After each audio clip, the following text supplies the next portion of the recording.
Magandang umaga, ngayon po ay araw ng Sabado, August 24, 2024. Update po muli tayo sa lagay ng panahon.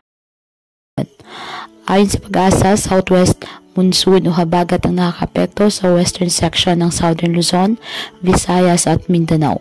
Samantala, isang bagyo ang nasa labas ng Philippine Area of Responsibility, ang severe tropical storm na may international name na Shanshan. Nasa may silangan po ng Central Luzon. Taglay ang lakas ng hangin na abot sa 100 km per hour at bugso nito ang abot sa 125 km per hour.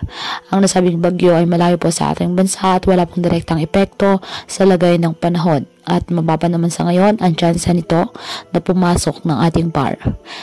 Ngayong araw dahil sa southwest monsoon na sana maulap na kalangitan na may kalat-kalat na pagulan na thunderstorms sa western Visayas, Negros Island Region, Palawan at Occidental Mindoro.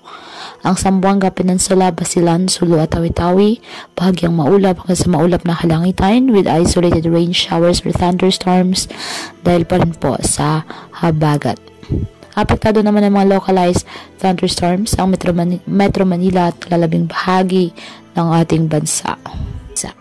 Kaya patuloy po natin na pag-iingat ang ating mga kababayan sa banta po ng mga pagbaha at pagguho ng lupa, lalo na po kapag may malalakas na ulan, at ugaliin na magdala palagi ng payong o kahit anumang panangga sa ulan sa tuwing lalabas po ng ating mga tahanan. At yan po muna ang update sa lagay ng panahon ngayong araw. Muli patuloy po tayo na mag-ingat at palaging tandaan, God loves you. Stay safe and God bless.